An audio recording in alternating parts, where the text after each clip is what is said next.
नमस्कार, अभिवादन में दुर्गेंद्र चौहान। आज मंथन में सवाल सीधा है लेकिन जवाब उतना ही जटिल। अमेरिका के राष्ट्रपति डोनाल्ड ट्रंप ने भारत पर लगाया टैरिफ 25 से घटाकर 18% कर दिया है। सरकार और समर्थक इसे भारत की कूटनीतिक जीत बता रहे हैं, लेकिन विपक्ष पूछ रहा है यह जीत या पहले से बढ़ाकर फिर घटाने की रणनीति। यह दोस्ती का नतीजा है या दबाव की कीमत? पहला सवाल ये कि क्या इसे भारत की जीत कहा जाए। तथ्य यह है कि जिस समय अमेरिका ने भारत पर 25% टैरिफ लगाया था, उसमें भारत द्वारा अमेरिकी उत्पादों पर औसतन अधिकतम टैरिफ करीब 10% ही था। अब टैरिफ घटाकर 18% किया गया, लेकिन सवाल उठता है कि क्या 18% भी न्यायसंगत है या फिर पहले अनुचित रूप से बढ़ाकर इसे आंशिक राहत दी गई है। अगर कोई दर 25% तक बढ़ाई जाए और फिर 18% उसे किया जाए तो उसे जीत कहा जाएगा या डैमेज कंट्रोल। सवाल एक और है कि मोदी ट्रंप की दोस्ती है या ट्रंप का दबाव है। सत्ता पक्ष कह रहा है यह प्रधानमंत्री नरेंद्र मोदी और राष्ट्रपति ट्रंप के बीच व्यक्तिगत संबंधों का नतीजा है जो बहुत मधुर हैं। और आज सुबह सुबह एनडीए के सांसदों ने प्रधानमंत्री का भव्य स्वागत भी किया है, लेकिन विपक्ष का तर्क अलग है। ट्रंप की कूटनीति रही है पहले दबाव बनाओ फिर शर्तों पर समझौता करो, और अमेरिका ने भारत के सामने कुछ कठोर शर्तें रखी हैं। मतलब $500 बिलियन का कारोबार करने की शर्त है कि भारत अमेरिका का माल खरीदेगा $500 बिलियन का। रक्षा, ऊर्जा और टेक्नोलॉजी के सेक्टर में अमेरिकी कंपनियों को आसान एंट्री, कृषि और डेयरी जैसे संवेदनशील क्षेत्रों में बाजार खोलने का दबाव है। तो सवाल है कि क्या टैरिफ में राहत बिना शर्त मिली है या फिर कीमत चुकाकर। तीसरा सवाल एक और है कि भारतीय मीडिया और बाजार का उत्साह कितना जायज़ है। आज तस्वीर यह है कि टीवी स्टूडियो में जश्न मचा है और एनडीए सांसदों का स्वागत भी हो रहा है। सेंसेक्स में उछाल है, एनडीए सांसद जो प्रधानमंत्री का स्वागत कर रहे हैं। कारपोरेट सेक्टर में तालियां हैं, लेकिन बाजार की खुशी किसान की चिंता को ढक सकती है क्या, ये भी एक सवाल है। और एक और सवाल है कि क्या कृषि क्षेत्र को राहत मिलेगी या फिर वो दबाव में आएगा। सबसे बड़ा संदेह यही है, क्योंकि मक्का और सोयाबीन ये दो क्षेत्रों में अमेरिका ने कहा कि वहाँ से उनका माल खरीदना होगा। भारत ने अभी कोई सीधा जवाब इस पर दिया नहीं। अमेरिका लंबे समय से चाहता है कि भारत अपने कृषि और डेयरी सेक्टर को खोले।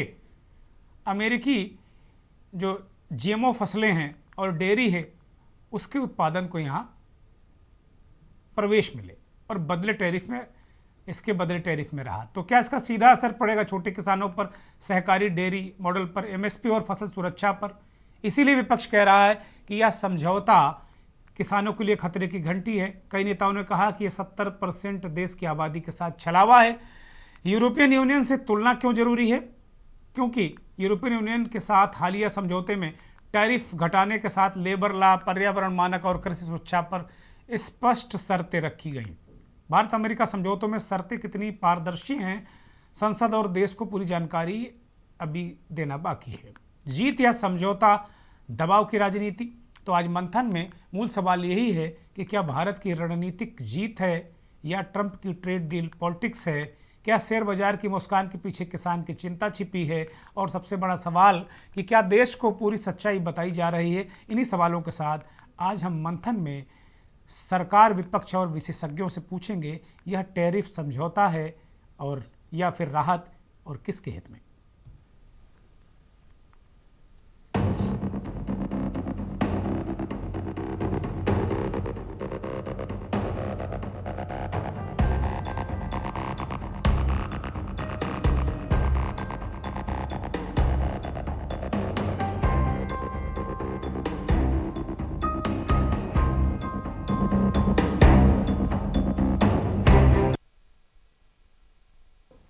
तो मंथन में आज इसी पर बात कर रहे हैं। घटा टैरिफ, दोस्ती या दबाव। टैरिफ घटा है, क्या नरेंद्र मोदी की दोस्ती रंग लाई है या दबाव। नेता प्रतिपक्ष राहुल गांधी ने थोड़े दिनों पहले एक प्रेडिक्शन किया था, भविष्यवाणी की थी। वो जोशी नहीं है, लेकिन इस देश में 90% मामलों में जो पहले वो प्रेडिक्शन कर देते हैं, भविष्यवाणी कर देती है, वो सच होता है। कम से कम प्रधानमंत्री के निर्णयों के बारे में कि क्या वो करने वाले हैं और वो सच हो जाता है। एक और फैसला जो टैरिफ वाला है, राहुल गांधी ने पहले क्या कहा था और आज क्या कहा है, उनके दो बयान सुनिए। People want to talk about other issues, right? But they are running this country into the ground. Prime minister एक ही व्यक्ति के लिए काम करते हैं, अदानी। सारे के सारे स्मॉल बिजनेसेस उड़ा दिए। आप देख लीजिए, ये डील होगी, ट्रंप डिफाइन ट्रेड डील जी, जो ट्रेड डील 4 महीने से रुकी 4 महीने से कुछ बदला नहीं। किसी न किसी कारण, जो मैं जानता हूं नरेंद्र मोदी जानते हैं, नरेंद्र मोदी जी ने कल शाम उस डील को साइन कर दिया।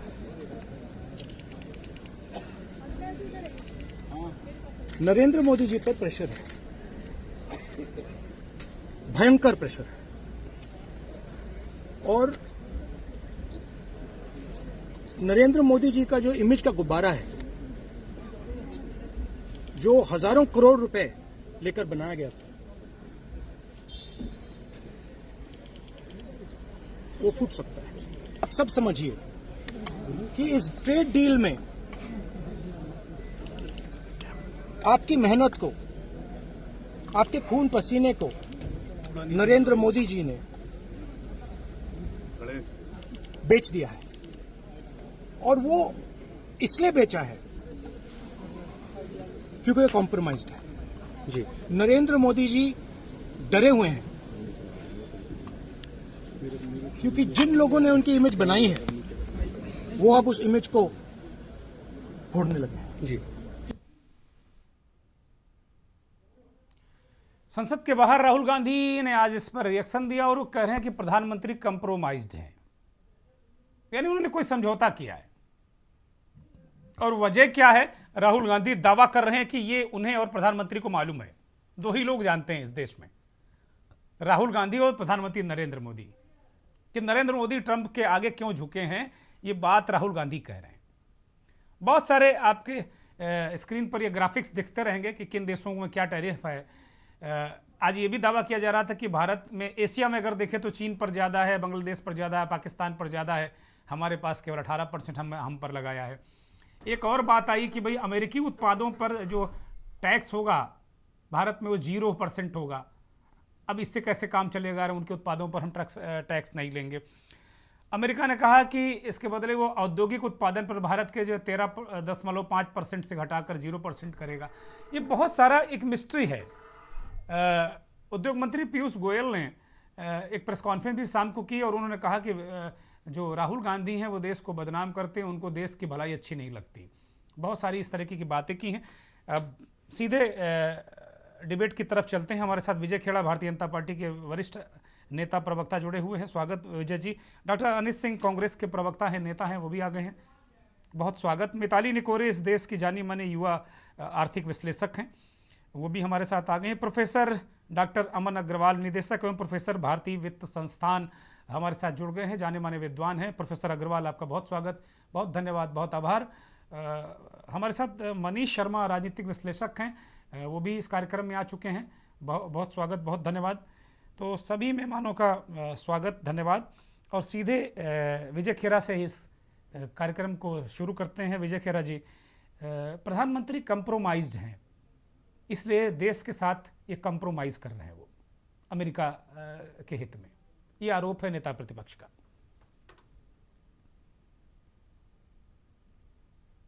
कंप्रोमाइज से होना गलत होता है। अगर आदमी कंप्रोमाइज होना अलग बात है और आपस में कंप्रोमाइजेशन अलग। वो कह रहे कंप्रोमाइज्ड हैं, वो कह रहे हैं प्रधानमंत्री कंप्रोमाइज्ड हैं, मिले हुए हैं, कहीं दबे हुए हैं, वो बात कह रहे हैं, कंप्रोमाइज्ड हैं।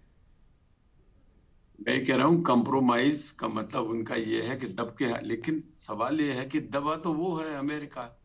अगर आप टैरिफ की बात कर रहे हो तो अमेरिका दबा है, हम कब दबे? हम तो साल कब से भुगत रहे, अगस्त से भुगत रहे ना हम लोग। तो पहले 18 करा, कभी फिर 23 करा, फिर 25 करा, एनीवे बाद में 50 कर दिया।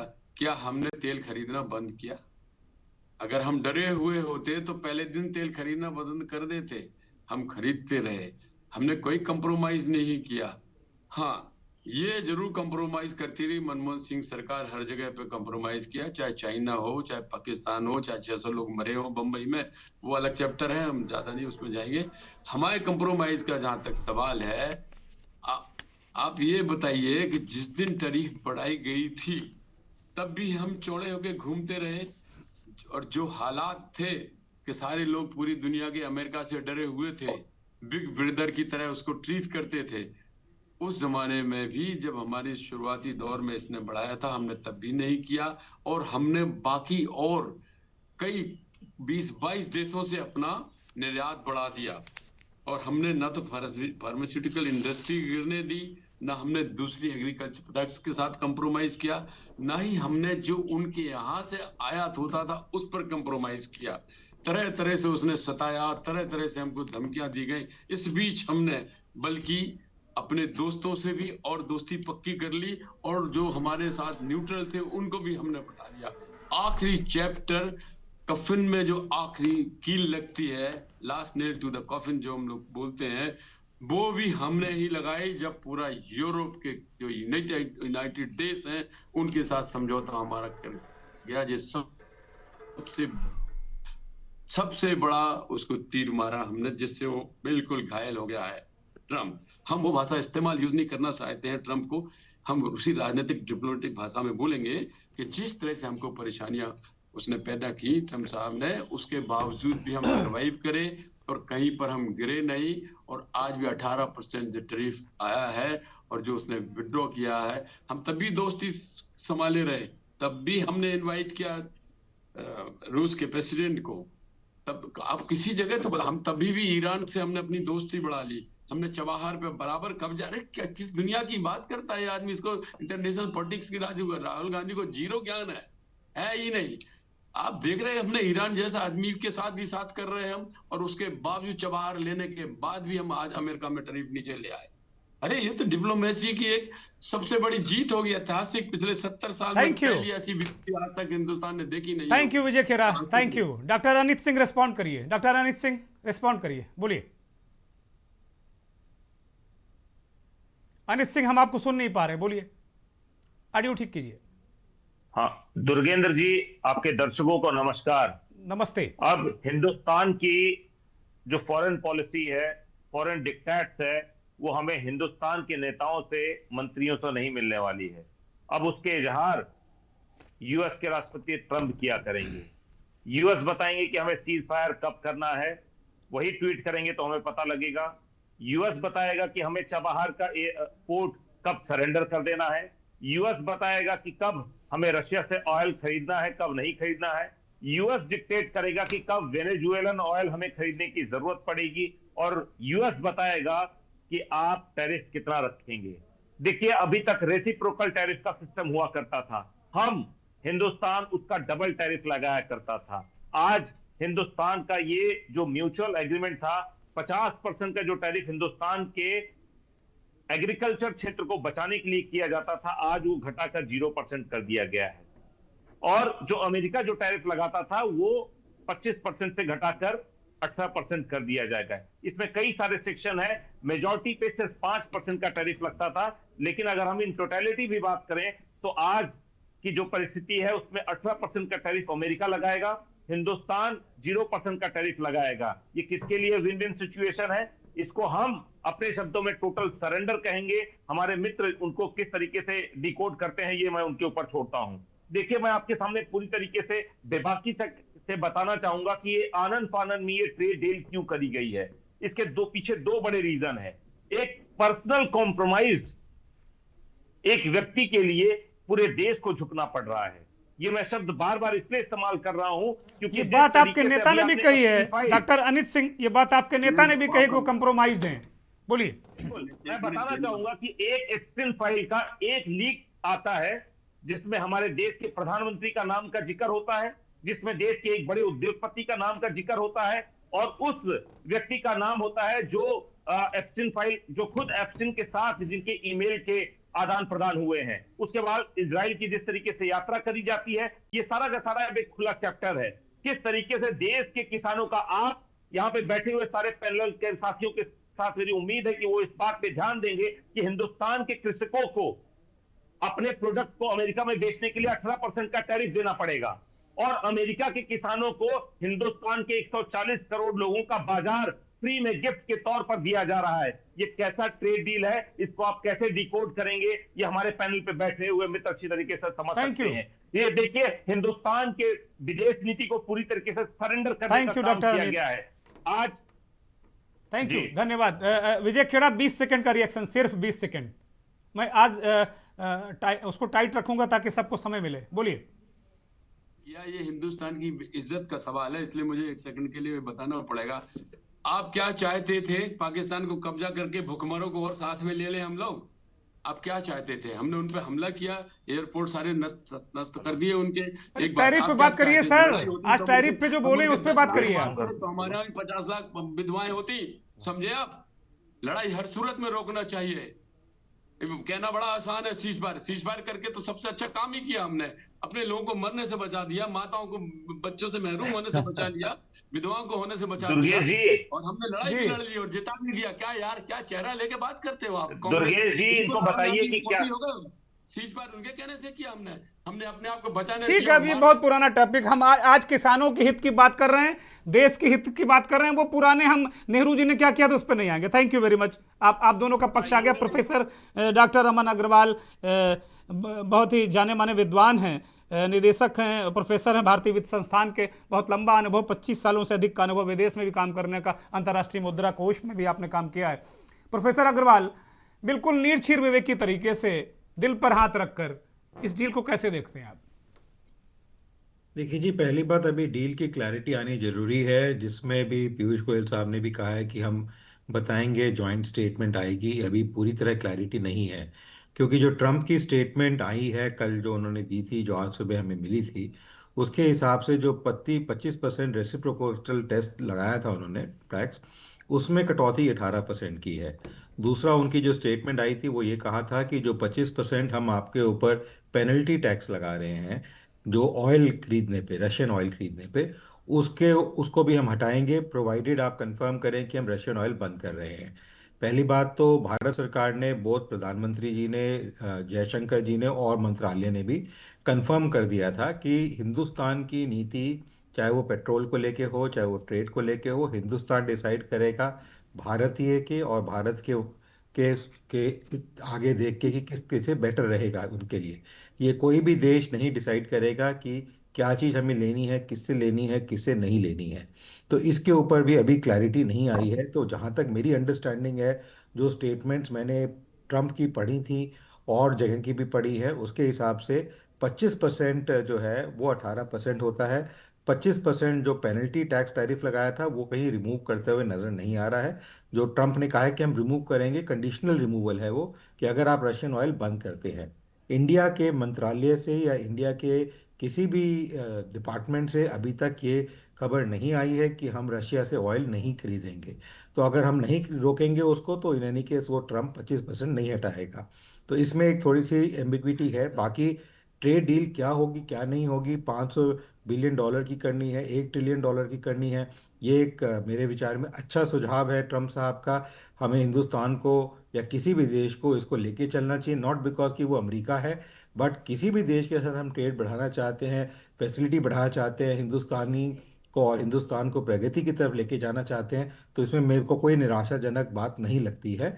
अभी पिछले कुछ दिनों में ईयू की ट्रेड डील हुई, और कुछ देशों के साथ भी ट्रेड, रशिया के साथ भी trade deal, defence deal sign हुई थी। और जो ईयू की ट्रेड डील हुई है उसमें खासकर दो बातें हैं। एक तो लेबर मोबिलिटी की बात करी है, जो कोई और ट्रेड डील में बात नहीं होती है। दूसरी, ईयू ने डिफेंस असिस्टेंस मांगी है, स्ट्रैटेजिक अलायंस किया है इंडिया के साथ इस ट्रेड डील में, जो बड़ा यूनिक है नेटो से हटके। बिकॉज अभी तक पिछले करीबन 50-60 सालों से नेटो के साथ वो जो चल रहे थे उनको कोई डर नहीं था, बट अमेरिका के रुख को देखते हुए पिछले 1 महीने में उन्होंने पहली बार हिंदुस्तान, एक डेवलपिंग देश से, ये कहा है कि हमें डिफेंस की स्ट्रेटेजिक टाइज चाहिए, जहाँ में हमें सिक्योरिटी भी चाहिए, हमें आपके इक्विपमेंट्स भी खरीदने हैं, हम आपको भी देंगे, आप भी हमें हमें हमें आपसे भी चाहिए। ये एक बहुत बड़ी चीज है, और जिसको जो है अमेरिका भी समझता है, और अमेरिका भी मेरे विचार में इससे फायदा उठाना चाहेगा।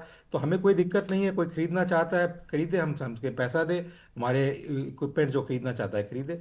तो मेरे विचार में जो स्टेटमेंट्स आई हैं पॉजिटिव है, कोई नेगेटिविटी नहीं है, और हिंदुस्तान सक्षम है अपने इंटरेस्ट को प्रोटेक्ट करने के लिए। Thank you, thank you professor Agarwal, आप लगातार बने रहिए, ये बड़ा महत्वपूर्ण विषय रखा प्रोफेसर अग्रवाल ने। मैं मिताली के पास जाऊंगा, लेकिन एक और खास मेहमान नवनीत नवनीत पाठक उद्योगपति हैं, हमारे साथ जुड़े हुए हैं। पाठक साहब, एक उद्योगपति के दृष्टिकोण से, जैसे जब ट्रम्प साहब ने टैरिफ लगाया तो व्यापारी तो दिल पे हाथ रख के उसको कलेजा दबा के बैठे था कि उसका नुकसान हो रहा था, उसका माल डंप हो रहा था, उसके यहाँ लेबर उसको बैठाना पड़ा घर में, बहुत सारी चीज़ें थी। लेकिन पॉलिटिकल सेक्टर में हो रहा था कि साहब ट्रम्प का कोई असर नहीं पड़ेगा। ये लगातार मैंने 10 डिबेट की होंगी इसी चैनल पर कि यही जब भी कोई सरकार का प्रतिनिधि या भारतीय जनता पार्टी का नेता तो कहता नहीं नहीं नहीं, अमेरिका हमने इतने इंतजामात कर लिए हैं, यहाँ से कर लिया वहाँ से कर लिया, कोई असर नहीं पड़ेगा। लेकिन ये भी सही बात है कि अमेरिका के साथ हम एक बहुत बड़ा व्यापार करते हैं।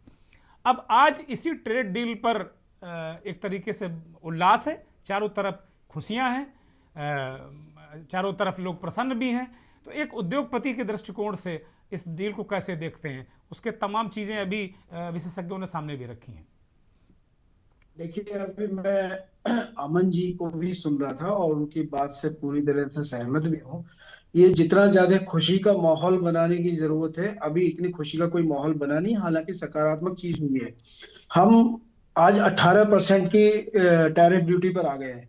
किसी भी इंडस्ट्री के लिए अगर 2 से 4-5% का भी कहीं टैक्सेशन में फर्क आता है तो उसके लिए बहुत ज्यादा दिक्कत होती है।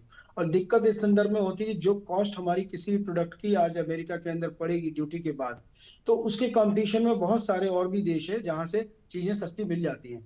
लेकिन इसके साथ साथ हमें ये देखने की जरूरत है कि हमारे राजनीतिक नेतृत्व ने जिस तरह से दृढ़ रह के और आज इस स्थिति में आए हैं कि हम 18% की ड्यूटी पर आ गए हैं, तो कुछ ना कुछ सकारात्मक चीजें इसमें दिखाई देती है। अच्छा गुप्ता हालांकि साहब, ये गुप्ता बात सही साहब है कि एक सेकंड के लिए रोक रहा हूँ, एक सेकंड के लिए गुप्ता साहब, एक सेकंड के लिए मैं रोक रहा हूँ।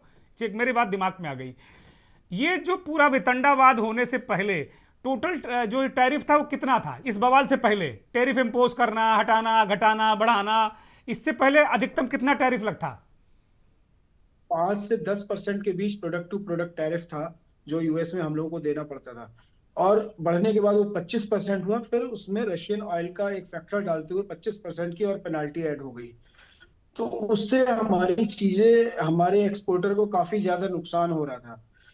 अब ये है कि 25% वाला क्लॉज तो अभी उसकी क्लैरिटी पूरी नहीं है, हालांकि कई जगह ये माना जा रहा है कि वो 25% भी रिमूव हो गया है। जो इनके एम्बेसडर है अमेरिका के जो अपने इंडिया में, उन्होंने भी अपने एक स्टेटमेंट में कहा कि हम पेनाल्टी भी रिमूव कर रहे हैं। तो 25% वो रिमूव होता है और 7% की रिवेट मिल जाती है, एक तरह से 25 की जगह 18% पे आते हैं। बट हम जो मैक्सिमम टैरिफ दे रहे थे 10%, उससे 8% अभी भी ज्यादा दे रहे हैं। तो हमारे तो जीत प्रोडक्ट पे कहां हुई असर आएगा। पाठक अब साहब, उतना जीत ही कहां रहेगा हुई? जो डांस चल रहा है देश में, नृत्य चल रहा है, खुशी हो रही है, जीत कहां है? 8% तो हमें और ज्यादा देना हो। ये 4-5 महीने पुरानी बात है जब हम 8% दे रहे थे। पाठक जीत साहब, तो नहीं कहेंगे, लेकिन हालांकि एक तरह से हमारे लिए पॉजिटिव बात तो हुई है। जीत तो हमारी हुई थी ईयू ट्रेड डील में। जो यूरोपियन यूनियन के साथ जो ट्रेड डील हुई थी वो हमारे लिए बहुत ज्यादा बढ़िया, बहुत बढ़िया डील के रूप में मदर ऑफ ऑल डील कही गई है। वो बहुत बढ़िया थी, लेकिन अभी इसको भी तो फादर ये ऑफ ऑल देख डील के कहा जा रहा है कि ये बाप है सबका ये डील। मेरी समझ में तो फादर ऑफ ऑल डील जैसा इसमें कुछ भी नहीं है। बस ये जरूर है कि 18% टैरिफ पे कुछ खुश हो रहे हैं हम लोग। और वहीं पर इसमें एक और चीज है, कई चीजों पे जीरो इंपोर्ट कर दिया गया है। हालांकि जैसे पेट्रोलियम है, क्रूड ऑयल वगैरह पर 0% इंपोर्ट की भी बात की गई है। तो वहां पर हमने अपने को दबाया भी है, हम झुके हैं उनके आगे। बहुत सारे जो तो अमेरिकन प्रोडक्ट हैं उन पे जीरो, हम कोई टैक्स नहीं लेंगे। हाँ, तो जो एयर साहब ये जीत डिफेंस से कहां से हुई? रिलेटेड प्रोडक्ट है, जो डंका एयर डंका डिफेंस से बज रहा है वो रिलेटेड, जीत कहां है इसमें? जीत कहीं नहीं। देखिए, राजनीतिक तबके में तो अपनी अलग अलग बात होती है। वहां पर चूंकि किसी भी चीज को हम किसी भी तरह से दिखा सकते हैं। जैसे अगर हमारे बीच में विजय जी बैठे हैं भारतीय जनता पार्टी के, तो वो अगर नहीं भी ट्रेड डील थी तब भी वो बहुत अच्छा बता रहे थे। और हमारे बीच में अनीत सिंह जी बैठे हैं, तो वो अगर हमारी ईयू की बहुत अच्छी ट्रेड डील हुई तो उसको भी वो खराब बता देंगे। तो ये एक्सपर्टाइज राजनीतिक लोगों को होती है। इसमें कोई डाउट नहीं है। बड़ी बड़ी लेकिन मेरा पते ये की बात मानना कही है पाठक साहब आपने। दुर्गेंद्र जी, हाँ वो ये दुर्गेंद्र जी, प्रश्न का दुर्गेंद्र जी जवाब एक मैं दे सेकंड। दूंगा क्या?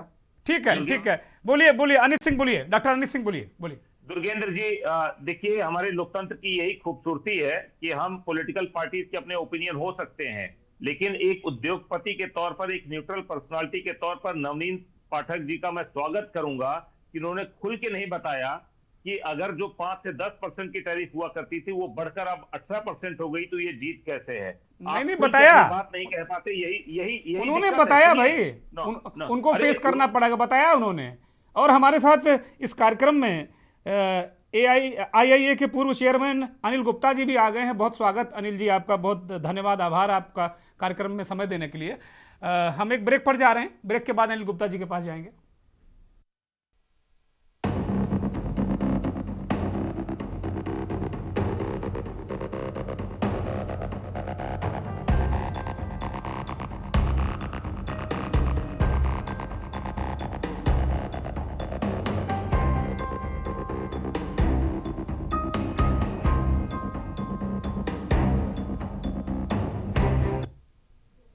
किसानों के नेता राकेश टिकैत ने कहा है कि ये 70% जो भारत के वासी हैं उनके साथ कंप्रोमाइज़ किया गया है, मतलब उनके हितों को कंप्रोमाइज़ किया गया है, उनके हितों से समझौता किया गया है।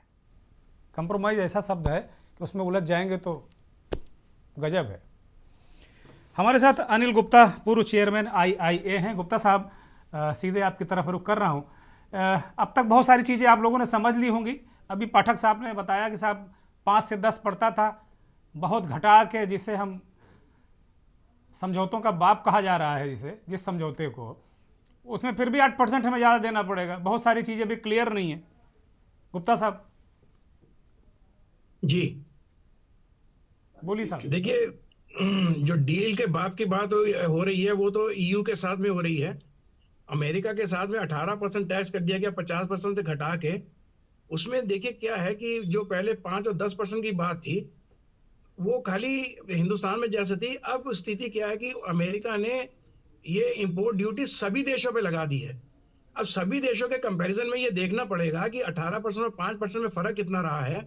हम तो व्यापारी लोग हैं, अगर 50% पे हमारे पूरे व्यापार बंद हो गए तो उसमें थोड़ी बहुत अच्छाई ये होती, गवर्नमेंट ने अपनी तरफ से नए नए वेन्यू खोजने के प्रयास किए और जैसे EU के साथ में वो ठीक डील कर बात है। लिया। बहुत सारा हमारा व्यापार ऐसा है कि जो अब EU के साथ में बहुत तेजी से बढ़ेगा। हमारे जितने अमेरिका में एक्सपोर्ट करने वाले लोग थे वो अधिकांश लोग यूरोप में भी सप्लाई करते थे। गुप्ता अब साहब, उनका वहां पे जो फ्री गुप्ता ट्रेड होने साहब, से उसका बहुत असर पड़ेगा। गुप्ता साहब एक सेकेंड, एक सेकेंड।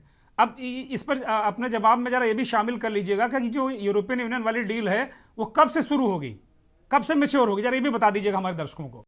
बोलिए। वो तो अगले महीने के शुरू से बात हुई है कि अगले महीने के स्टार्टिंग से ये शुरू होगा।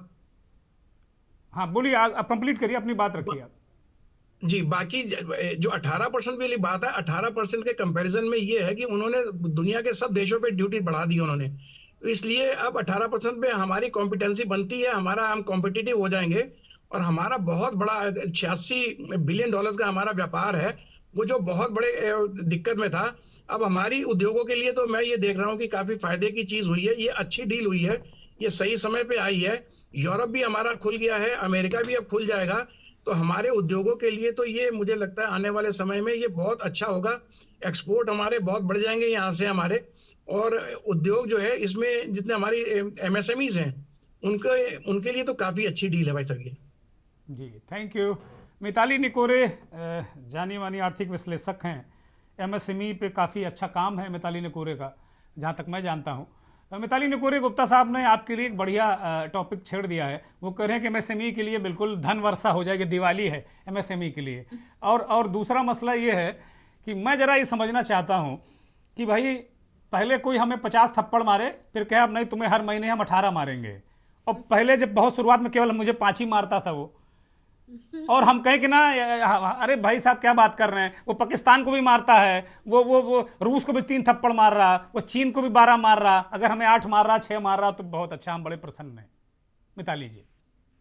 जी नमस्कार, थैंक यू मुझे इंक्लूड करने के लिए। सबसे पहले तो मैं ये कहूँगी जैसे अगर ये डील को तो हम थोड़ा साइड में रखें और सिर्फ एमएसएमईज के बारे में सोचें, तो आज जो विश्व का ओवरऑल सिचुएशन है, जियो पॉलिटिक्स जहां पर रखी हुई है, वहां पर एक इंडियन एमएसएमई का क्या मतलब सर्वाइवल स्ट्रैटेजी मैं कहूंगी कि वो कैसे अपने आप को पहले सर्वाइव करें और फिर ग्रोथ की तरफ जाएं। तो जो अच्छी चीजें हैं जो भारत की गवर्नमेंट ने करी हैं वो ये है, जैसे इंडिया ईयू ट्रेड डील है, ये हमारे को जीरो ड्यूटी एक्सेस देती है, तो ये एक अच्छी चीज ये है। कब से ये शुरू हो जाएगा? ये भी आपसे भी यही सवाल है कि ये 1 साल लगेगा, 2 साल लगेगा, 2030 में होगा? क्योंकि इसको लेकर भ्रांतियां हैं अभी, बताइए हाँ, दर्शकों को। ये एक्चुअली अभी तक कंफर्म नहीं करा गया है क्योंकि इसका फाइन प्रिंट नहीं आया है, लेकिन ये 2028 से कहा जा रहा है कि ये जी शुरू हो जाएगा। तो 2030 नहीं, 2028 से। हाँ। और इनफैक्ट ये बात मैं दूसरा जो कहने वाली थी वो ये है कि अगर हमें ईयू को कुछ भी एक्सपोर्ट करना है तो हमें एक क्वालिटी प्रोडक्ट उनको एक्सपोर्ट करना होता है। उनके बहुत सारे रेगुलेशंस होते हैं और उनके इनफैक्ट प्रोसेस, मैन्युफैक्चरिंग प्रोसेस पर भी रेगुलेशन होते हैं कि आप कौन सा ग्रेड का रॉ मटेरियल यूज करेंगे, इस पर तक उनके रेगुलेशंस होते हैं। तो हमें काफी अपने डोमेस्टिक मैन्युफैक्चरिंग प्रोसेसेस को चेंज करना पड़ेगा। मैं अभी नहीं बोल रही हूँ बिकॉज काफी केसेस में ये सिर्फ एक है, और इसके लिए ही एक एमएसएमई का challenge fund, champion MSME fund budget में अनाउंस करा गया है, 10,000 करोड़ का इस साल। और इसके मतलब इसमें टेक्नोलॉजी अपग्रेडेशन, इसमें रॉ मटेरियल अपग्रेडेशन, पूरा जो सप्लाई चेन का कॉन्सेप्ट है ये उस फंड में एक्चुअली अनाउंस करा गया है। अब इसका इम्प्लीमेंटेशन कैसा होगा ये तो हमें अभी देखना ही है। डेफिनेटली ये एक बहुत बड़ा अपहिल चैलेंज है कि किसी भी एमएसएमई के लिए उस लेवल पर आना कि आप ईयू जैसे कॉन्टिनेंट को एक्सपोर्ट कर सकें। अच्छा लेकिन मिताली, जब हम मिताली, यूएस, बहुत सारे लोग इस बात को भी कह रहे हैं मिताली कि जो हमारी स्थिति है हम उनके मानकों को कंपटीटिव नहीं कर पा रहे हैं, तो हम उस डील का फायदा क्या लेंगे? यही यही यही तो सारा खेल है यहाँ पर, यही भाई तो ये सारा ये हेडलाइंस कॉम्प्लिकेशन है। मैनेजमेंट हो जाए, नाच गा लीजिए, ढोल बजा लीजिए, लेकिन जब उस स्टैंडर्ड का माल ही नहीं बनाएंगे तो वो ईयू की डील का फायदा क्या होगा? 2038 में हो तो क्या फर्क पड़ता है? नहीं, तो यही तो हमें करना है। अब ये 2 साल का हमारे पास प्रेपरेशन का टाइम है जी और चैंपियन एसएमई फंड भी है।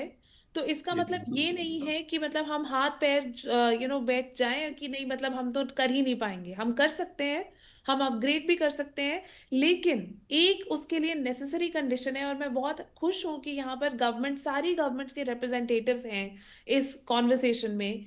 ये बहुत क्रिटिकल है कि जो ये फंड अनाउंस हुआ है इसका इम्प्लीमेंटेशन भी सही तरीके से हो, जी क्योंकि हमारे पास पैसा तो है।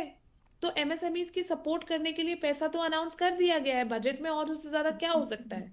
लेकिन स्टेट गवर्नमेंट्स को भी अपना पार्ट करना होगा और सिटी गवर्नमेंट्स को भी अपना पार्ट करना होगा, इंडस्ट्रियल कॉरिडोर्स में अपना पार्ट होना होगा, ताकि एमएसएमईज को एक्चुअली इसका बेनिफिट मिले। और ये बहुत क्रिटिकल है। अच्छा, और इस दूसरा, डील पर बोल दीजिए थोड़ा सा, इस डील पर। हाँ, तो दूसरा अब इस डील की जो बात है वो ये है कि 18% पे अभी हम बैठे हैं। ऑफ कोर्स हम ये तो नहीं कह सकते ना कि हम अमेरिका के नहीं, साथ पाठक साहब कोई कह रहे हैं ट्रेड कि नहीं भाई करेंगे। 25 जो पेनाल्टी है उस पर भी क्लियरेंस नहीं है कुछ, वो उद्योगपति नहीं हैं। नहीं, वो क्लियर उन्होंने किया है कि रशियन ऑयल वाली पेनल्टी हटाई जा रही है। तो भारत आज ये कहाँ घोषित कर रहा है कि रसिया से हम नहीं ले रहे हैं? जब वो घोषित करेगा घोषित तब तो सब पेनाल्टी कुछ कसेगी। वैसे भी ट्विटर पर ही हो रहा है। हमें कहीं पर कोई press release government of India का कहाँ मिला है? तो अब ट्विटर से देश चल रहा मिताली। हाँ हाँ, ट्विटर पे पूरी दुनिया चल रही है, सिर्फ देश नहीं। इनफैक्ट मैं तो कहूंगी अच्छा, ट्रूथ ट्रम्प साहब सोशल पे घोषणा दुनिया कर चल देते रही हैं है। कि साहब ये भारत ऐसा करेगा, वो रूस से तेल नहीं खरीदेगा और हम मुक्ति दे देंगे उसे। गजब है, गजब है। मतलब आपकी मोक्ष पीढ़ी तो मोक्ष इससे यूज्ड टू है, लेकिन हम लोगों ने बहुत सारे युग देखे हैं पत्रकारिता को देखते हुए, और हमारे तमाम जो मेहमान हैं बड़े मेच्योर लोग हैं, वो समझ रहे हैं चीजों को। जी भाई साहब ये मान लेना कि 18% है अभी, अगर नहीं होगा तो फिर तो कुछ उसका फिर बिजनेस बढ़ेगा नहीं है अभी। तो ये तो मान लेना चाहिए कि 18% है, जैसे कि सब जगह न्यूज आ रही है। और खुश होने की बात ये है कि 18% ये है, उन्होंने पूरी दुनिया पे टैक्स लगाया है, इसलिए हम कॉम्पिटिटिव 18 हो जाएंगे तो हमें दिक्कत नहीं है। नंबर एक। नंबर दो, हमारे एमएसएमई ऑलरेडी एक्सपोर्ट बहुत कर रहे हैं, यूरोप में भी कर रहे हैं, अमेरिका में भी कर रहे हैं। मिताली, नए उद्योग आएंगे, उनकी टेक्नोलॉजी के लिए जो अपग्रेडेशन होगा वो तो होते ही रहेंगे साथ साथ। मिताली बट बताइए we are already doing lot of exports in garments, in pharmaceutical. we are already doing a lot of exports in both the countries. Gupta साहब कह रहे हैं कि हम बहुत कर रहे हैं। एक्सपोर्ट्स हम कर रहे हैं, लेकिन एक टर्म यूज हो रहा है इस डील के लिए, फादर ऑफ ऑल डील्स। मुझे एक्चुअली इस टर्म से भी बहुत प्रॉब्लम है। क्यों फादर मदर से ऊपर कहाँ कब से होने लग गए? ये तो grand mother of all deals होनी चाहिए। अगर मदर से बड़ी है तो ग्रैंड मदर होगी, फादर तो मतलब मदर से कम ही अरे होते मत हैं। उलझिए, इनकी टर्मिनोलॉजी मत उलझिए, ये कुछ भी कह देते हैं। आप देखो ना, कोई बाप कह देगा, कोई बाबा कह देगा, कोई फूफा कह देगा। आज मैं एक बहुत महान पत्रकार को सुन रहा था, मैं महान ही कहूंगा उनको, वो टीवी में कह रहे थे कि भाई ये ये बाप वाली डील है और इसमें सब राजी हैं और फूफा नाराज हैं। वो कह रही थी विपक्ष फूफा है, आनंद सिंह की पार्टी फूफा है, नाराज है वो कि उसको नहीं अच्छा लग रहा है। तो गजब है, भारतीय मीडिया भी गजब है, सबसे ज्यादा डांस मीडिया ही कर रहा है और हमारे देश के लोगों को बता रहा है कि बहुत अच्छा काम है, बहुत अच्छा काम है। लेकिन भाई हमारा काम है सरकार को आईना दिखाना कि आपने ये किया अच्छा है, अभी आपको और आगे अच्छा करना है। मनीष शर्मा की तरफ जाएंगे, मैं आऊंगा आपके पास विजय खेड़ा। मनीष शर्मा को चर्चा में शामिल करते हैं। मनीष शर्मा, अब सवाल मैं आपसे क्या ही पूछूं, बहुत सारे सवाल हवा में उछल चुके हैं और हमारे विशेषज्ञों ने बहुत सारी चीजें कर दी। मिताली निकोरे कह रही सब ट्विटर पे ही चल रहा है, अभी तो कुछ उनको मिला ही नहीं, किस चीज का विश्लेषण करें वो? बोलिए मनीष शर्मा। नहीं, अभी तो हम लोग जो ट्विटर पे डील हुई है उसी पे बात करेंगे ना। करिए। अभी ट्विटर पे ही डील हुई है जी, और ट्रंप ने बोला है कि जो है रसिया से तेल खरीदना बंद करने के लिए सहमत हुआ है भारत 500 बिलियन डॉलर का अमेरिका के साथ केवल व्यापार करेगा। भारत कुल मिला के 750 व्यापार ही करता है बिलियन डॉलर का, उसमें 500 कह रहे हैं कि अभी 80-81 डॉलर कर रहा है। ट्रंप कह रहे हैं कि 0 टैरिफ देना होगा, हम जो माल भेजेंगे उस पर 0 टैरिफ होगा, आप जो भेजेंगे उस पर 18% होगा। तो ट्रंप तो जो कह रहे हैं, और उसको अगर न माना जाए पहले के मुकाबले, तो अभी पहली बार ऐसा हुआ है कि प्रधानमंत्री मोदी ने अपना जो एक्स पे लिखा है, पहली बार प्रधानमंत्री, आमतौर पर प्रधानमंत्री बोलते ही नहीं थे, कोई बयान ही नहीं देते थे, तो माना जाता था कि वो संयम का मुकाबला कर रहे हैं, संयम बरत रहे हैं और लास्ट ये ट्रंप साहब झूठ बोल रहे हैं, ये ट्रंप साहब झूठ बोल रहे हैं, प्रधानमंत्री जी सहमत नहीं हमारे। तो उन्होंने एक्स पे लिखा है ना, वो अतिरिक्त प्रशंसा कर रहे हैं। इन सारे बयानों के बाद मोदी जी अतिरिक्त प्रशंसा कर रहे हैं। वो कह रहे हैं कि शांति के दूत हैं। जो आदमी एक देश के राष्ट्रपति को उठा के अमेरिका लेते आता है, वेनेजुएला के राष्ट्रपति को, उसको शांति का दूत प्रणाम करता हूं मैं ऐसे शांति दूत को। जी, इजराइल के साथ फिलिस्तीन को रौंदने के लिए कोशिश कर रहा है, उसको शांति का दूत कह रहे हैं। जो पूरी दुनिया में टैरिफ वार के जरिए अराजकता ला रहा है, उसको कह रहे हैं स्थिरता लाने में मदद कर रहे हैं। जो कह रहा है कि पूरी दुनिया को संकट में डाल रहे हैं, अमेरिका फर्स्ट बोल रहे हैं, उसको बोल रहे हैं कि समृद्धि लाने वाले हैं। ये तो बयान है ना मोदी जी का, गजब है मनीष शर्मा, गजब है। एक्स पे ये बयान है। और दूसरा, उन्होंने ट्रंप के किसी बयान का कोई विरोध नहीं किया। तो मेरा ये कहना है कि अगर इस ट्विटर डील में ही अगर बात किया जाए, तो क्या हम अपनी रणनीतिक स्वायत्तता दुनिया के स्तर पे हम खो रहे हैं, हम संप्रभुता खो रहे हैं? क्या कोई डील में कोई 2 देश मिलकर करते हैं कि ट्रंप साहब पहले करेंगे, ट्रंप साहब पहले आदेश कर देते हैं? ये कोई डील है? आप इसको देखिए ना, कर हम राजा हैं, हम जैसे तय करेंगे हम तय करेंगे। तो क्या ये हम अपनी संप्रभुता पे संकट नहीं डाल रहे हैं? अपनी रणनीतिक स्वायत्तता जो व्यापार, मनीष शर्मा, अभी ईयू की डील हुई तो ईयू के जो प्रेसिडेंट थे आए, हमारे लोगों से मिले, साथ थे, डील की घोषणा हुई। नहीं, इस डील को अगर देखा जाए, इस डील को देखा जाए, तो ईयू के साथ जो डील हुई है उसको अप्रासंगिक बना दिया गया।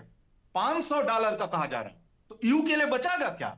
ईयू के लिए क्या बचेगा? 500 बिलियन डॉलर जी, 750 बिलियन डॉलर का आप डील करते हैं, व्यापार करते हैं, आप कह रहे 500 यहां करेंगे, तो ईयू के लिए बचा क्या? यानी कि पूरी दुनिया से व्यापार बंद करना होगा अगर इस डील को। अरे ये जो जितना व्यापार उनको करना है, अगर 1 साल में है तो हमारा बजट के लगभग है ये। हाँ, हमारा जो भारत का कुल बजट है, अगर 1 साल में इतना व्यापार करना है, 5 साल में करना तो मैं नहीं कह सकता, लेकिन इतना बजट है हमारा, लगभग इतना बजट, इससे थोड़ा ज्यादा। हाँ, तो वो 50 लाख करोड़ है, ये 45 लाख करोड़ है जी, 15% कम है, हमारे पूरे बजट से 15% कम है जी। तो मेरा ये कहना है कि ये जो डील है, ये डील कहाँ है? ये तो कह लीजिए कि भारत की रणनीतिक स्वायत्तता पे, उसके व्यापार पे, उसकी स्वायत्तता पे, उसकी संप्रभुता पे, उसके सारी चीजों पे हमला है। अब अगर ये देखिए 2 मिनट, जो लोग कह रहे हैं 18% ठीक है, हो सकता है अभी शेयर मार्केट में थोड़ा उछाल आया हो, मैं जल्दी जल्दी बोल देता हूं कि क्या वो भारत के जैसे चाइनीज माल अटे पड़े हैं, अगर जीरो अगर टैरिफ आप लगाएंगे तो अमेरिकी माल भारत में अटे पड़ेंगे, फिर आपके उद्योगों का क्या होगा, जिनको आप कह रहे हैं कि हम आत्मनिर्भर भारत बनाना चाहते हैं, वो ध्वस्त हो जाएंगे। कृषि पे भी आपने, अगर वो कह रहे हैं कि कृषि पे भी लाएंगे, तो क्या 0% वहां लाएंगे? आपकी खेती पहले ही मरी हुई है, उसको क्या फाइनली मार देना है?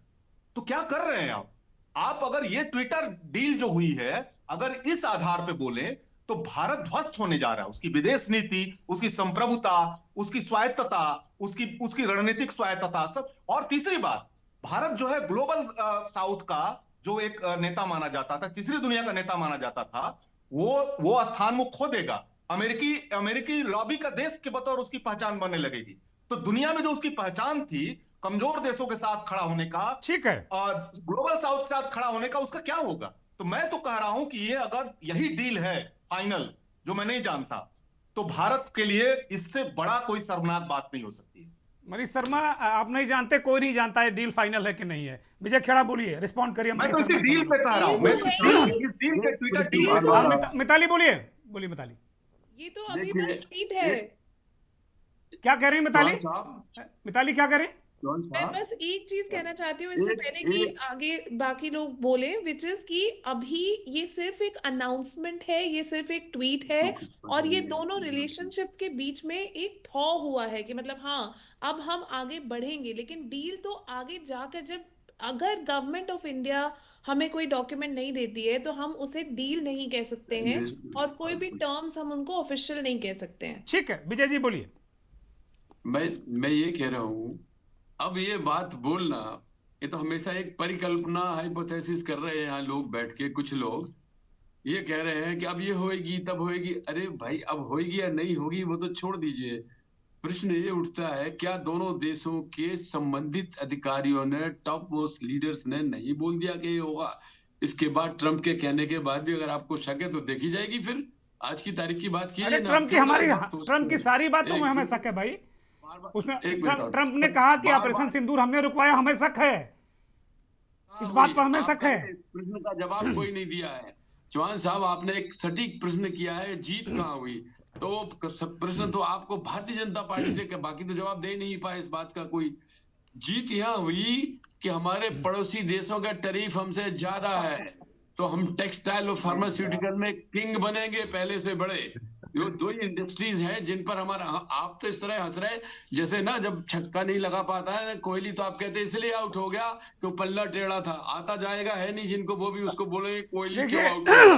विजय खेड़ा, मैं आपसे अनुरोध कर रहा हूं कि आप सब्जेक्ट पर बोलें। कौन हंस रहा है, कौन रो रहा है, उसके सब्जेक्ट में ना बोलें, ये गलत बात है।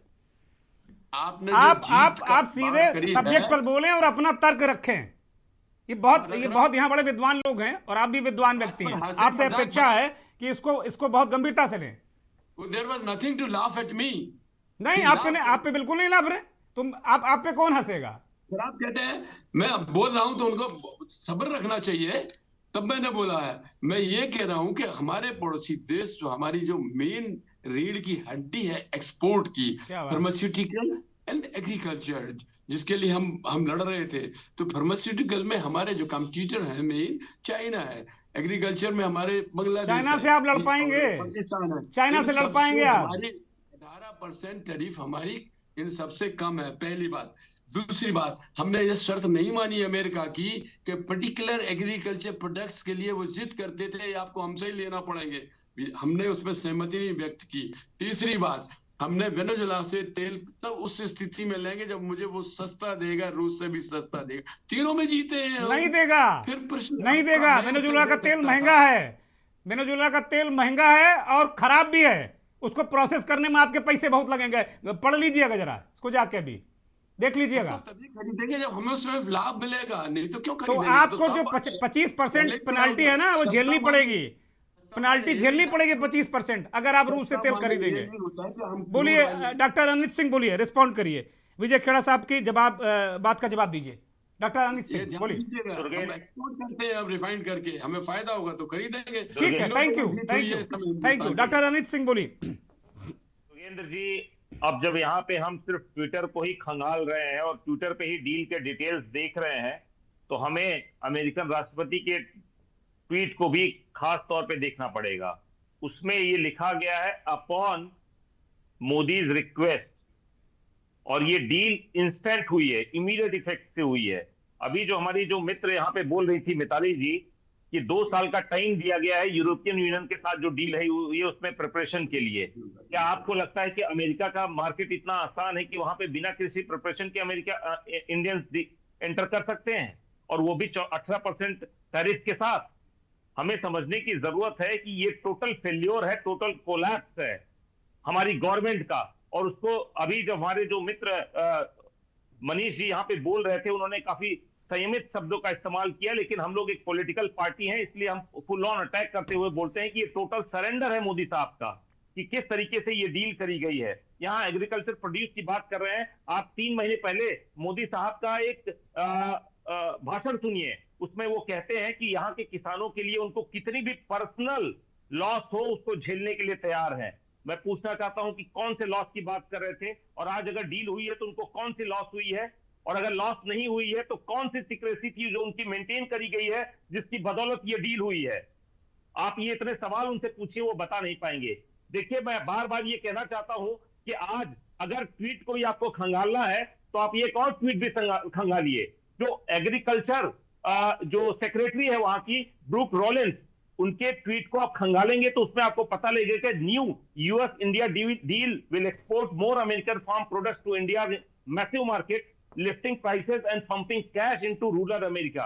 आप इनसे पूछे कि 0% टैरिफ लगाकर हिंदुस्तान अमेरिका के साथ जो एग्रीकल्चर प्रोडक्ट के एक्सचेंज हो रहा है उसमें क्या बेनिफिट मिलने वाला है हमें। हमारे किसानों को आप 18% का टैरिफ देकर अमेरिकन मार्केट दे रहे हैं, और अमेरिकन किसानों को हिंदुस्तान का मैसिव 1/4 ऑफ ग्लोबल पॉपुलेशन का मार्केट। ठीक है doctor Anit Singh, thank you. एक छोटा सा जवाब विजय खेड़ा, जल्दी से, बिल्कुल पॉइंटेड जवाब दीजिएगा विजय खेड़ा।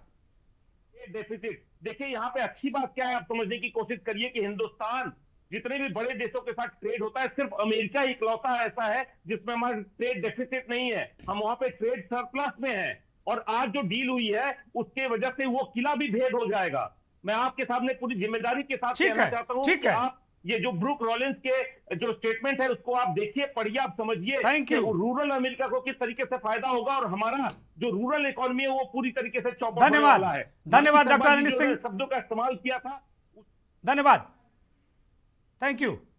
इंडिया की position, global position south eastern Asia में और ग्लोबल पोजीशन में उसको बहुत बड़ा इंपैक्ट। ठीक है, थैंक यू, धन्यवाद धन्यवाद धन्यवाद। विजय खेड़ा एक छोटा सा रिस्पॉन्स करिए, फिर मैं बाकी लोगों के पास जल्दी से जाऊंगा, मेरे पास 2 मिनट है कुल, जल्दी से। विजय खेड़ा रिस्पॉन्ड करिए। मैं ये खाली ये कह रहा था, अभी एग्रीकल्चर में जितना ये लोग ये बोल गए उसमें ज्यादा सत्य नहीं है, उतना हमें समय भी नहीं अब आप देख पाएंगे। आप ये देख लीजिएगा, क्या आज की तारीख में जब ग्रोथ रेट निकाला है वर्ल्ड में ग्लोबली, अमेरिका का 9% और हिंदुस्तान का 16-17% है, उनसे डबल हम जा रहे हैं 17%। तो आपसे इसको समझ में नहीं आता कि हिंदुस्तान वर्ल्ड में किस तरह से ग्रो कर रहा है और विकास कर रहा है। अभी भी हमने किसी जगह हम झुके नहीं, अभी झुकने की बार बार बात आ रही थी, फिर एक बार आप अगर दोबारा उस पर फिर विचार कर लेंगे तो आप ये बता दीजिए हम झुके कब हैं। किसानों का हित सर्वोपरि करके चले थे और आज वो सर्वोपरि है, फिर लेकिन बोलने के लिए फिर वक्त तक कुछ भी बोलते रहे। सच सामने जब आ रहा है तो उनको थोड़ा बहुत उसको आत्मचिंतन करके बोलना चाहिए। धन्यवाद धन्यवाद। मिताली, एक छोटा सा जवाब आपसे चाहता हूँ कि अभी जैसे विजय खेड़ा साहब कह रहे हैं कि भाई हमारा ग्रोथ रेट अमेरिका से जस्ट डबल है, लगभग, बोलिए इस पे जरा। नहीं, बिल्कुल, अगर आप पिछला एक डेकेड देखें, 10 साल, तो भारत इस पूरे विश्व में सबसे फास्टेस्ट ग्रोइंग इकोनॉमी है। इस साल हमारा जो ग्रोथ रेट है 7.4%, ये सबसे आगे है पूरे विश्व में। और इसका रीजन हमेशा हम अपने इंफ्रास्ट्रक्चर पुश को ही मानते हैं, क्योंकि जिस तरह से इस गवर्नमेंट ने इंफ्रास्ट्रक्चर में पुश किया है, बाकी चीजें आप मतलब वी कैन क्रिटिसाइज, लेकिन जो अच्छी चीजें हुई हैं उनको भी रिकग्नाइज करना जरूरी है। और इंफ्रास्ट्रक्चर में जो काम हुआ है वो बहुत अच्छा हुआ है, हमने देखा है। और इस बजट में भी अगर आप देखिए तो जो पूरा 12 लाख करोड़ इंफ्रास्ट्रक्चर में इन्वेस्ट होगा, वो टियर 2 टियर 3 सिटीज में जाएगा, वो एमएसएमईज को भी बहुत फायदा देगा, क्योंकि इंफ्रास्ट्रक्चर एंड में वो एक चीज है जो हम देख सकते हैं, हमारे सामने बनती है, हमें दिख रहा है कि बन रही है। ठीक है, अभी भी हम वर्ल्ड क्लास इंफ्रास्ट्रक्चर पे नहीं है, पर हर साल हम कंसिस्टेंटली उसमें इन्वेस्ट कर रहे हैं। तो ये एक बहुत ही इंपॉर्टेंट एरिया है जहां पे हमने अच्छा काम किया है, और आगे ट्रेड डील्स का फायदा लेने के लिए भी इंफ्रास्ट्रक्चर ही काम आएगा, क्योंकि हमारे ठीक पास है, अब वो इंडस्ट्रियल पार्क्स हैं, हमारे पास लॉजिस्टिक्स फैसिलिटीज हैं जिससे हम एक्चुअली एक्सपोर्ट कर सकते हैं। ठीक है, ठीक है। हमें अब उसके आगे भी जाना है। ठीक है, नवनीत पाठक जी के पास जाऊंगा मैं। पाठक जी, बहुत जल्दी में मैं ये जानना चाहता हूं कि जिस तरीके से अमेरिका को 0% टैरिफ का फायदा मिलेगा, उससे भारतीय बाजार की क्या स्थिति आप देख रहे हैं एक उद्योगपति के तौर पे? जो 0% इम्पोर्ट ड्यूटी लगी है, एक तो अभी कांग्रेस के हमारे माननीय प्रवक्ता जी जो कह रहे थे, तो एग्रीकल्चर, उसमें एग्रीकल्चर जैसा था वैसे ही उस पर कोई फर्क आया नहीं है। तो एग्रीकल्चर के लिए, किसानों के लिए उन्हें इतना परेशान होने की जरूरत नहीं है। अगर उन्होंने परेशान हुए होते तो 70 सालों से किसानों की ये दशा नहीं होती जो आज है। दूसरी चीज ये कि सरकार जितना अच्छा कर सकती थी वो करने की कोशिश करे इन परिस्थितियों में भी, जहां ट्रंप जैसा एक अमेरिकन प्रेसिडेंट जिसने पूरे विश्व में उथल पुथल मचा रखा है, सरकार हमारे एक्सपोर्ट को बचाते हुए जिस तरह से आगे बढ़ रही है वो बहुत मजबूती, इससे ज्यादा कर नहीं सकती है, और इससे कम करने की स्थिति भी नहीं है। इससे कम क्या करेंगे वो, क्योंकि हमारा बहुत बड़ा एक्सपोर्ट जो है वो डिपेंड है, और हमें कहीं ना कहीं उनकी बातों को मानना भी पड़ेगा। ये भी प्रैक्टिकल बात है। हम यहाँ पर एक ही बात कहना चाहेंगे कि हमारी ये डील फादर ऑफ डील नहीं है, ये एक डील है, और इस डील से हमने काफी हद तक अपने हितों को बचाने में कामयाब रहेंगे। और जहां तक इंपोर्ट ड्यूटी की बात है तो वो हमारी क्रूड ऑयल वगैरह पर है या डिफेंस के प्रोडक्ट्स पे है, तो उससे बहुत ज्यादा आम लोगों को फर्क पड़ने वाला नहीं, क्योंकि जो हैवी मशीनरी है डिफेंस रिलेटेड उसके ऊपर 0% इम्पोर्ट ड्यूटी है। जो ऑयल है, पेट्रोलियम प्रोडक्ट्स हैं, उनके ऊपर 0% इम्पोर्ट ड्यूटी है। तो हमारे कंजम्पशन से रिलेटेड प्रोडक्ट है, तो उस पर मुझे नहीं लगता कोई बहुत ज्यादा फर्क आएगा। ठीक है, ठीक है, दुर्गेंद्र बोलिए जी, जी। दुर्गेंद्र जी, देखिए, जब पॉलिटिकल कमेंट आता है किसी भी तरीके से तो उसका जवाब भी पॉलिटिकली होना चाहिए। हमारे मित्र को मैं बताना चाहूंगा कि अभी जो टैरिफ है उसमें हिंदुस्तान के सारे प्रोडक्ट जो अमेरिका में जाएंगे उसमें 0% टैरिफ है। ये क्लियरिटी है, अगर ये समझ पाए, उस ट्वीट को देख पाए तो। दूसरा, मैं इनको बोलूंगा कि जो उनके एग्रीकल्चर सेक्रेटरी हैं उनके ट्वीट को पढ़ें और समझें कि उसमें बताया गया है कि अमेरिकन एग्रीकल्चर प्रोडक्ट्स को इंडिया में फ्री एंट्री है विदाउट एनी टैरिफ, और हिंदुस्तान के किसानों के लिए वही अगर अमेरिका में वो प्रोड्यूस जाएगा तो 18% का एक स्लैब दिया गया है। मैं इनसे पूछना चाहता हूं, इनको मैं बताना भी चाहूंगा कि 70% से आज जो स्थिति है कि 1.3 बिलियन का जो ट्रेड होता है अमेरिका और यूएस के बीच में, वो सरप्लस है।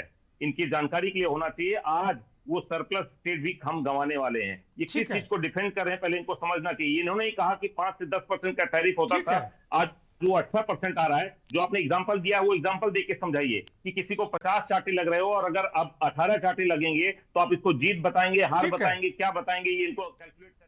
ठीक है, ठीक है। मैं प्रोफेसर डॉक्टर अमन अग्रवाल की तरफ रुख करूंगा। प्रोफेसर, अभी इस तरीके जो से डिसीजन कांग्रेस पार्टी के नेता जिस बात को कह रहे हैं, इससे आप कितना एग्री करते हैं प्रोफेसर अग्रवाल? 18 हो या कुछ हो, दूसरे देशों से कम होना चाहिए। We are living in a world competition. ठीक है विजय खेड़ा जी, ठीक है, thank you Vijay Khera, thank you. Professor Aman Agrawal, professor Aman Agrawal, जो भारतीय बाजार की चिंता है कि यहाँ बहुत अमेरिकी माल पट जाएगा, अट जाएगा और हमें दिक्कत होगी, ऐसा आप देख पा रहे हैं क्या एक अर्थशास्त्री के तौर पे?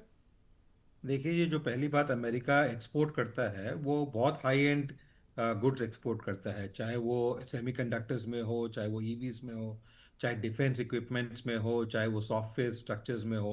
वो ज़्यादातर हाई एंड क्वालिटी प्रोडक्ट्स होते हैं, उससे मिडिल क्लास या lower middle class directly impact नहीं होती है।